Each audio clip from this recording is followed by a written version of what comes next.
Welcome to Marantz Rantz, no advice on finance. Spin the wheel and take a chance. Get an NFT and a little education. The system got undertow, that knowledge is flotation. You wanna learn? Well, you came to right place. You pumping AMC, might get slapped in the face. Get your due diligence, know who the villain is. Don't be a sheep when the shepherd's carnivorous. So come learn, laugh, and maybe you win big. And listen up, y'all, the wheel is not rigged. Everybody get a chance in the live chat. Kyoto spin wheel, you win just like that. Retail fight back and this retail winning. Y'all just wait, man, this is just the beginning. All fellow simians, GME group singing the truth. We just chillin', infinity pool swimming.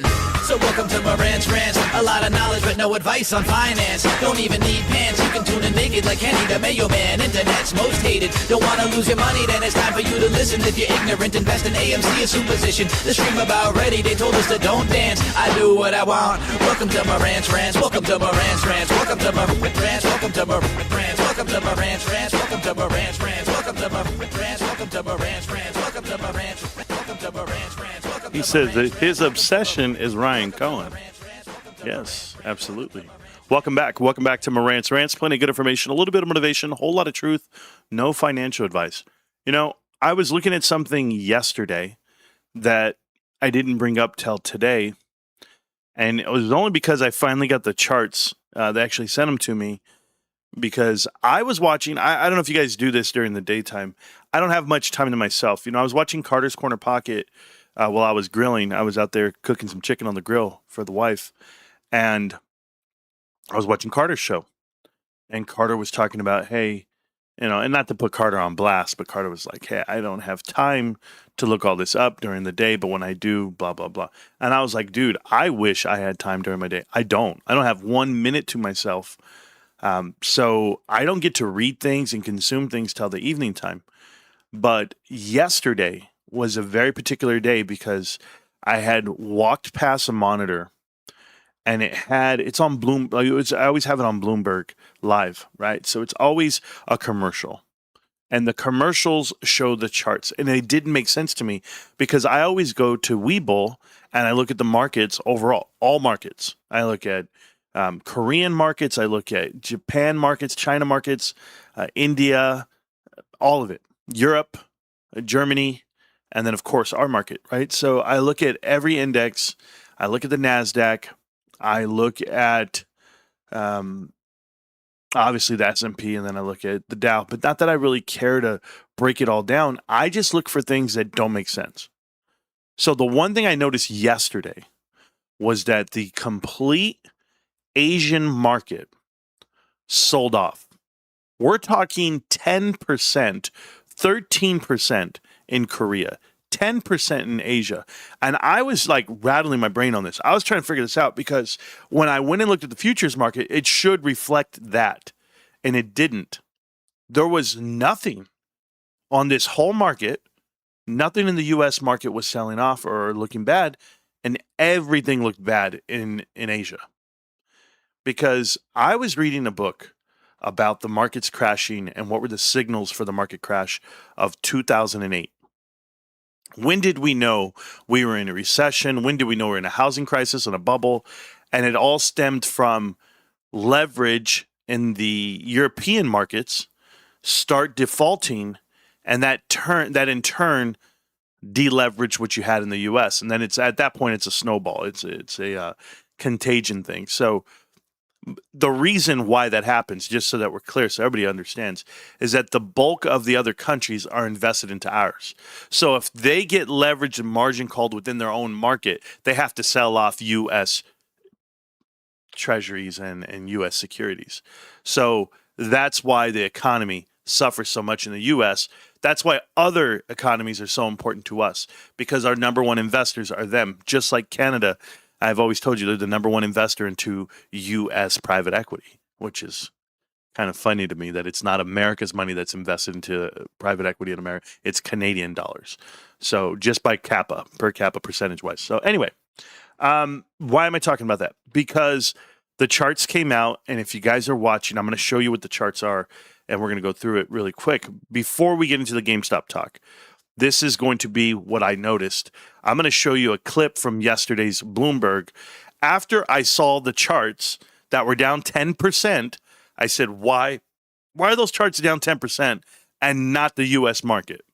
And here you go. In the last 12 months, major move in the last 5 years. Dollar yen this morning, 161, very close to 40-year lows for the Japanese yen, and very close apparently to intervention from the Japanese, and maybe in coordination with the U.S. And this comes after a phone call that you had the Japanese finance minister have with the Treasury Secretary, a follow-on of a conversation they had recently at the G7 when it comes to that meeting in France.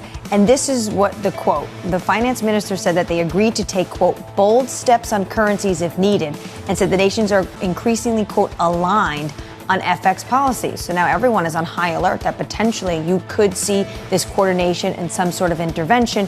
Or right now, is it just strictly rhetoric to try to have the jawboning do the work? Just a little bit of yen strength in the FX market this morning. That's the cross-asset price action, 3 hours away from the cash open. Let's get you some single names, some morning movers. Yahara has more. Hey, Yahara. Hi, John. The tech sell-off is hitting some of this year's biggest winners the hardest. The chip and memory names like Micron, SanDisk, and Intel all falling sharply in the pre-market, and it mirrors what we saw in South Korea, where memory names led the 10% sell-off on the Kospi, particularly SK Hynix. There was this report out there saying that it may slow its AI memory business, shifting to DRAM, and that is sparking fresh concerns about demand just in time for Micron earnings tomorrow. Okay, good. So now you guys see that there was a sell-off, yet the market was just taking it like it was nothing. And, I'm like, okay, there has to be cracks. There has to be signals of cracks in this market. And here's why I tell you this, okay, guys? Because this could be the start of it all until I saw Micron's earnings after hours today, and they hit all the marks, of course. They beat all the projections, which I call nonsense on projections. But here's what's really happening in Korea. And the reason why it matters, okay, just so that we're very clear and there's no wiggle room in between this, the reason why Korean markets matter is because Korea has the second largest tech that really matters to people. It would be Samsung. They do have their own chip provider over there, but this is what we're talking about. The Korean market, and this is tracked via the Kospi, okay? Now, I have the Kospi. I'm so sorry. Let me go back to this one here. Okay, so as we go back here, this is the Kospi, if you guys are watching. Now, this is Korean market, and if you look at it, the highest, and it might be open right now. It's probably open right now. I don't even know because it's over there. They're 15 hours ahead, whatever it may be. But this is what it looks like on the all-time chart. It is peaking the highest it's ever been. And this is on Yahoo, so it's hard. So 5 years in, this is what it looks like. So completely touched the top. The top happened to be 9,300 points. So 9,300 points was the top. And then you saw it get corrected. And if I go to the monthly chart, you'll see this on the 5-day. This is what happened on the 5-day. It went from the peak of all-time high at 9,300. The minute it touched, boom, to the ground over the next 3 days. To the ground. Lost 11%, 10% in that range immediately. That is a reaction. And the reaction to that is only one thing. And I'm going to show you exactly. Well, first off, that's the top. That would be topping the market. And if that's what they're doing, well, then they're in big trouble. And here's why we're going to talk about this and why it matters to U.S. markets. This right here, this chart, now all these charts were sent to me because I was asking all the right questions. I'm saying, where does it show that this market is falling apart? Bloomberg has all these charts for you if you have access to certain things, so you're fine. So anyway, here's the problem. The red line is the percentage of lows, okay? A lot of people call this market breadth on a day-to-day. But the amount of companies, the percent of companies within this index that are at all-time lows, right there in the red. So are you understanding what's happening in Korea?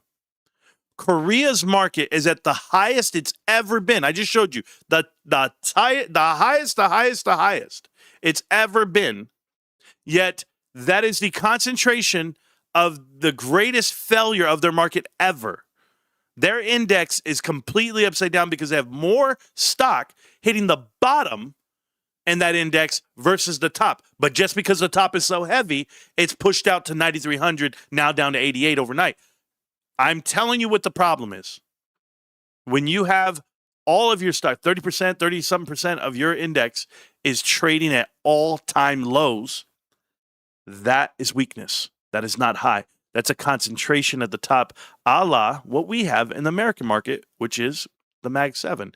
Those guys have the Mag 2, by the way. They have 2 carrying it. This is why it's a problem. It's a problem because, well, I don't want to show you this one yet. We'll go to this one here. This is the leverage bets on the Korean stock market, and they sort of a record. So they are betting margin loans on the Korean market at the greatest rate they've ever done. Margin. This is where you get kneecapped. When you're borrowing to push it to record highs and it corrects and it goes the other direction, you're now going to trigger what we would call margin calls.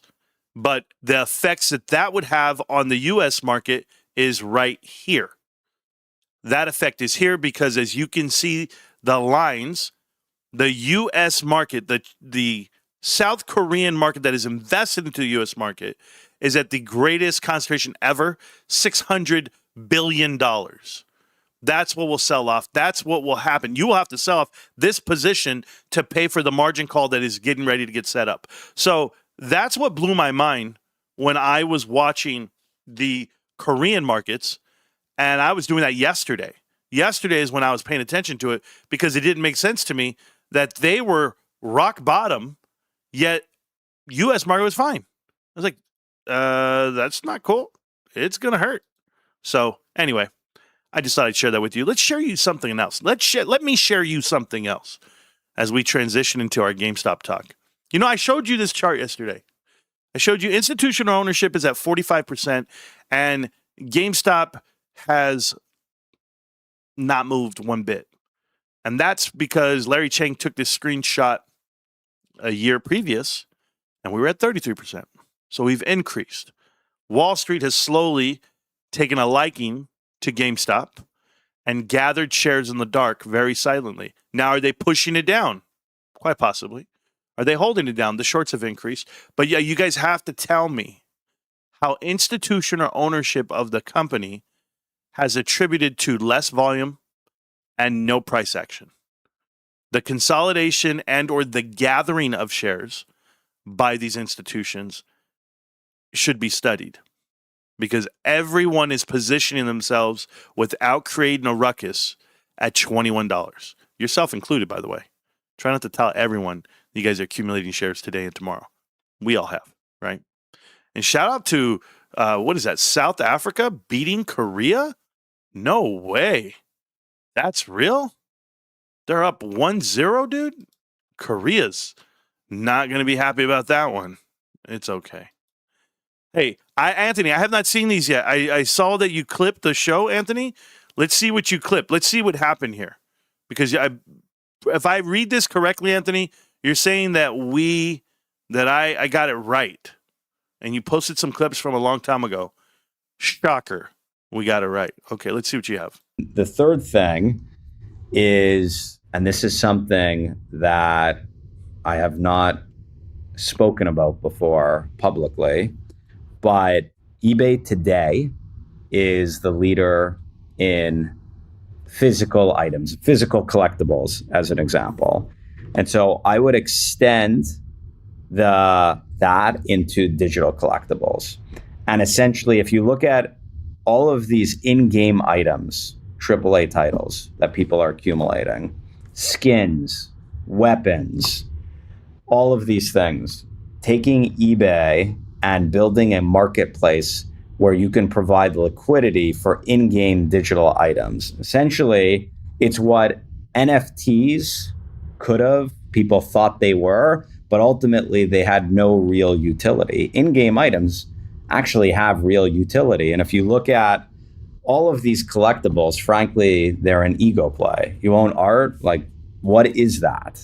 At the end of the day, it's an ego play. If you look at trading cards, I mean, it's a piece of cardboard in a piece of plastic, and they're very, very, very popular, but there's no real utility to them other than being able to tell people you've got a really unique trading card.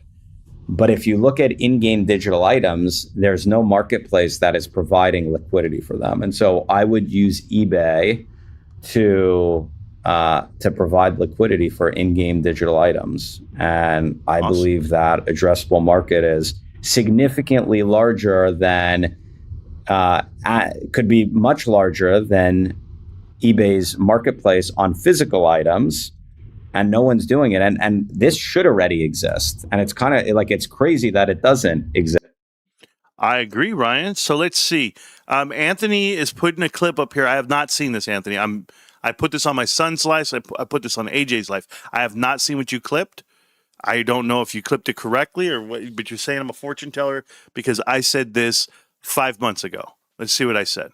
This is my belief, and I'm not copying anyone because guess what? I'm doing the video first. These guys don't have a clue. I think Power Packs led GameStop to somewhere they didn't know they were going to go. I think Power Packs has a tie between cryptocurrency because of the digital tethers that happen when you're on a blockchain.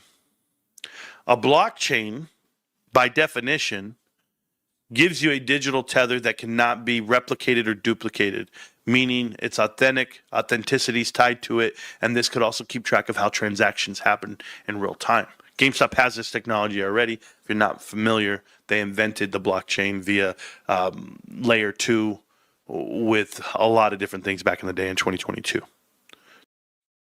Hey, there you go. I did say that. Yep. Okay. What was next? You said I said this a couple of days later, 5 months ago. Okay. There's so many things you would have to do, but that you can do, and you would have global trade happening, not just U.S. trade. You have global trade. Everyone around the world would want to on-ramp and off-ramp. Currency exchange would come into play. Everything. I just think bigger. I think massive. And I think it's called GameStop Collectors Exchange. That's what GCX. That's what I think. And I think they know how to build it. I think they already did it on the back end. They understand. And that's why they've changed up everything. If you looked at the phone, your app looks better. If you go to Power Packs, they increased the requirements. If you want to upload money and offload money, you got to verify your identity. You got to have documents. You got to have everything. I think because they're getting ready to launch something big. And if you launch it and it's in conjunction with eBay, damn. Said that months ago. I know. Marantz, you're bound to get one thing right. You just talk all night. You're bound to get it right. I don't know. I'm just saying. It's hilarious. Yeah. Yeah, I saw the Disney Lorcana event happening with GameStop. I saw that. Cool. Thank you for that, Anthony. For those people that watch the episodes or watch the shows from the past, you'll find a lot of stuff. I have a whole idea on NFTs and digital assets and the technology it takes to do that. We know of a thing called Player. We know of partnerships that GameStop has had with multiple AAA studios via Mutable X and another partnership that I can't remember. That's just one category of profit. The main category that I want to thrive in, there's two categories that I want to thrive in here for GameStop, the financial institution they are. I want to thrive in the merger and acquisition and leverage play, the LBO play. They can create their own Berkshire Hathaway by doing it. So that's my main focus.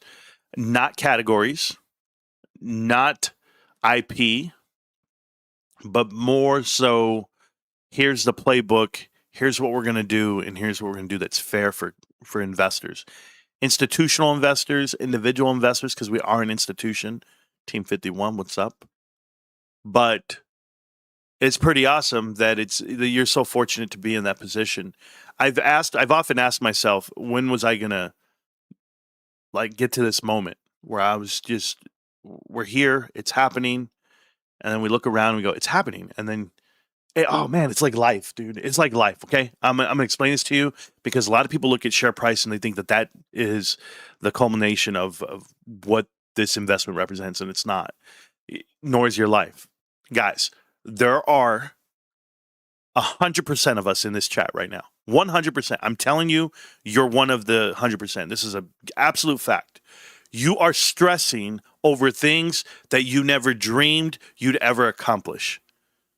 The things that you used to stress about in your younger years, 10 years ago, 20 years ago, 5 years ago, hell, maybe even a year ago, those things are automatic. Those things you're accustomed to and you expect that outcome for you. You no longer stress about the things from 10 years ago because guess what? You've accomplished, you've overcome, and you garnered that.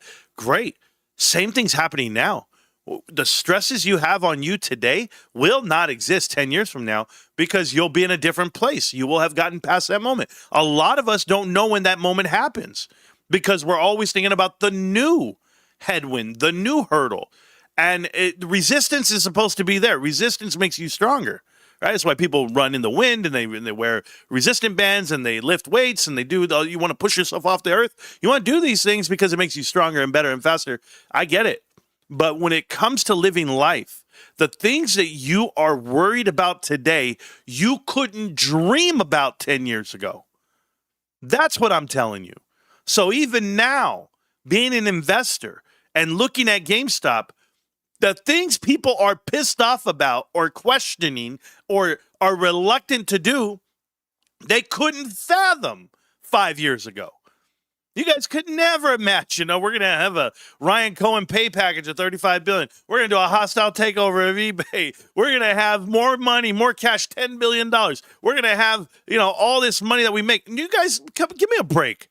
5 years ago, I say, guys, don't worry, GameStop's going to have $10 billion in 5 years. People would laugh me out the room. Don't worry, in 5 years, GameStop's going to own eBay. 10% of it, no problem. They're the monster. Tuck them in. Like, you wouldn't imagine where you're at right now. So that's my whole point about stressing. The stuff you guys stress about is the shit you dreamed about 10 years ago. And that's everyone. In life, in investing, period. So forgive me if I'm just jubilant, if I'm carefree, if I'm locked in. It's hard to knock me off the top. Because I didn't step on people to get here. I climbed myself. I took every failure I ever ran into over these last 5 years, 6 years. Every time I got knocked down, I just left it there. Said, all right, let's go again. Let's go again. Let's go again. I got people who watch the show 3 or 5 times before they understand my message, my delivery. They don't understand. They're talking about trades. They're talking, where's the investment? Where's the outcome? Where's this? No. It's all going to happen. And when it happens, oh, Lord, help you. Jesus, take the wheel. Because half of you won't know how to act. Half of you are going to be like, I told you so. And the other half of us are going to be sitting here crying. And not because you cry because you're so happy, and not because you cry because you're sad. You're going to cry because you finally believe in the one thing you probably doubted. You believe in yourself. A lot of you doubt yourself. A lot of you won't try new tasks, try new relationships, try new responsibilities because for the sake of comfort or the risk of not knowing or the risk of failure. Let me fail. I go out there, I hand out shit to people in the street, and all I'm thinking is these people are going to, laugh me in the face, make fun of my videos. Who's this crazy man? Who's handing out shit? Nobody asked him to do this. Guys, I hear it all. I read all the comments. I get beat down daily. Then I remind myself, I say, you know what? I'm not doing it for them. I'm doing it for me. I'm doing it for me in the right way. Why? Because it helps me build who I am. A little tougher, a little stronger, a little smarter. That's what you have to do every day. Plan your day out, guys. But remember, the stresses you have today, didn't exist 10 years ago, didn't exist 5 years ago. You would dream for the life you have today 5 years ago. Remember that. Okay? All right. So 2 last things I want to tell you guys, because it's an easy show for me, and it should be an easy show for you guys. The markets didn't do much. They just react the way they do to nothing. And GameStop still $21 flat, the best investment you're ever going to make, my opinion. And I'm making it right there with you. Posting my buy order in the Discord like I do every day. Do I have enough to keep buying and buying and buying? That's not the concern. The concern is, do you keep accomplishing what you're trying to do in life? About $14, guys. About $10. About $5. Like, I literally do it like that every day. And you can talk shit to me. You can do all that. Well, guess what? We're now over $60,112. And we'll keep going. And we're not going to stop. Because I can't stop. I won't stop. I'm GameStop. But I will tell you this. When Ryan Cohen unleashes his plan, and I was thinking about it, I said he's going to unleash the plan tonight. And then when he didn't, I go, you know what? Hello. Ryan doesn't like to get accused of market manipulation because he understands that you can get targeted for that. So Friday after hours, after the market closes, after you have some options expire, however it may happen, I'm prepared for it. And I'm coming to the conclusion that Ryan's going to tell everyone, hey, I'm buying this damn thing. Because Ryan has a lot of leverage himself. He has margin. He has it all. Just solo. And if you don't think Volution and everyone else can come to the table with some dollars or some sovereign funds, we're ready. We're ready. And I'm ready. I'm ready for the great announcements. I'm ready for anything that is possible for it to happen. But the one thing I want to remind people is there's a loser out there. The loser out there is the name Dr. Michael Burry. Dr. Michael Burry sold his GameStop shares and said, nope, I'm not doing it. Remember the guys who run back to the trough and there's no more water. That's going to be the whole FOMO crowd. You guys have not seen FOMO until you see GameStop announce that they're acquiring eBay. You will see an avalanche. You will see a monster come to you. Because not only are they going to be making $5 billion cash, it's a wrap. It's a wrap in every way, in every sense of the word. There is nothing the world can do, because I loved the analogy last night. Last night, that analogy, it hit the mark for me more than the whole interview. And it wasn't, I'm going to tell you the star of that whole interview between Ryan and some guy that I don't even know. That guy I don't know was the star. Because he was reading stats and he was reading notes. I get that part. But he had the wherewithal to say, the stock market is a weighted system. It's not a voter registration. It doesn't tally votes. It doesn't matter who says they like the stock or not. That shit doesn't matter. Analysts don't matter. Pundits don't matter. Media doesn't matter. All that matters is the weight.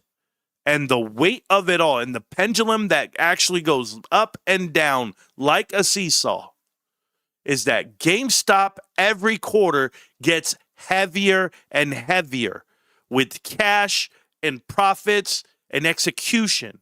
And over time, you may vote and you may talk and you may publish and you may make documentaries. You may attack Ryan and call him the meme king. You might call us psychotic and tell us that we don't know what we're doing on investing. You can make all the movies in the world. You can make all the songs in the world. You can post on many subreddits as you want. But the weight of GameStop is going to crush your whole fucking life. Wall Street, listen up right now. I know there's 45% of you invested with GameStop, but I'm going to tell you now, you have no choice. The weight will be unbearable. We're going to crush the shit out of you guys. We're GameStop investors. We don't quit. We've been here forever, and all we do is say, we'll do this shit again. And so will I. I'll see you again tomorrow night. GameStop. Can't stop, won't stop, GameStop. We're getting heavy, babe.